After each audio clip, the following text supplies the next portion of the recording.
tanta gente qui a Tre Baseleghe per questa quasi millenaria antica fiera dei mussi.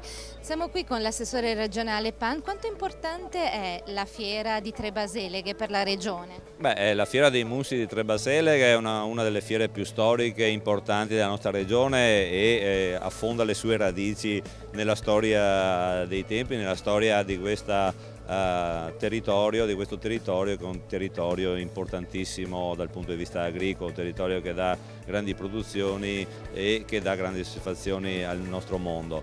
È una fiera comunque, come tante fiere del nostro Veneto, che parte dalla storia della tradizione agricola. Siamo qui all'inizio delle vendemmie, siamo all'inizio dei raccolti, quindi con una situazione quest'anno il clima e la stagionalità ci ha premiato, abbiamo avuto un ottimo inverno, un'ottima primavera e le piovosità quando ci sono volute, quindi abbiamo un'abbondanza di raccolti in tutti i comparti.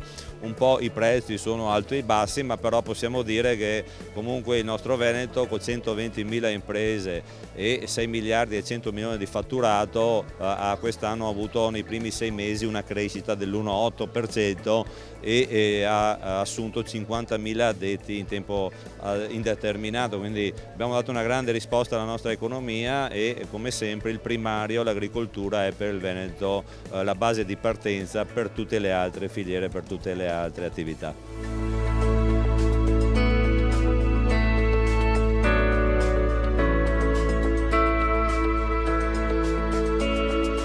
Siamo qui con l'anima della fiera perché sono gli allevatori, gli espositori che ovviamente la fanno diventare bella. Lei poi è uno storico. Cosa ci può dire di questa fiera? Una fiera molto importante nel settore agricolo perché è considerata, è un punto di ritrovo di allevatori, di commercianti, di tante persone per parlare, per vedere, per capire il settore, insomma.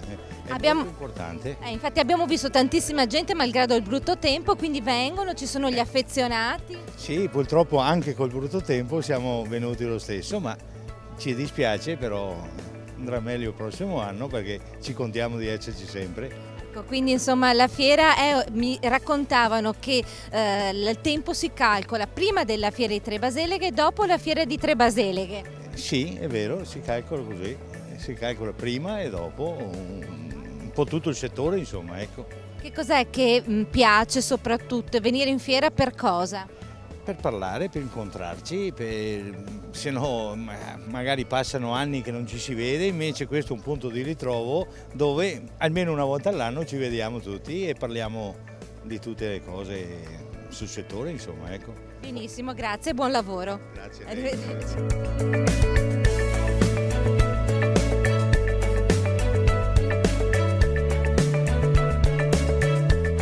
È nata come fiera dell'allevamento, poi si è aperta anche alle macchine. Quanto è importante per voi la fiera di Tre Baseleghe? Ma è un bel punto di incontro con la clientela, un rinnovo, diciamo, oltre alla tradizione della fiera in se stessa, anche un buon punto di incontro, come dicevo prima, con i clienti, specialmente con quelli dell'orticoltura, perché Tre Baseleghe è diventata da qualche anno, diciamo, un buon polo dell'agricoltura con radicchio e altre colture orticole. Qui la gente è comunque curiosa, malgrado la pioggia sono venuti, parlate, insomma riuscite a produrre. Sì, siamo rimasti sorpresi anche noi altri della fedeltà che hanno gli agricoltori con questa tradizione, diciamo. Non pensavamo neanche noi altri che con un tempo del genere fossero fedeli ancora a questo incontro. Benissimo, grazie. Da Tre Baseleghe è tutto, ma continuate a guardare i programmi di Verde a Nord-Est. Ciao!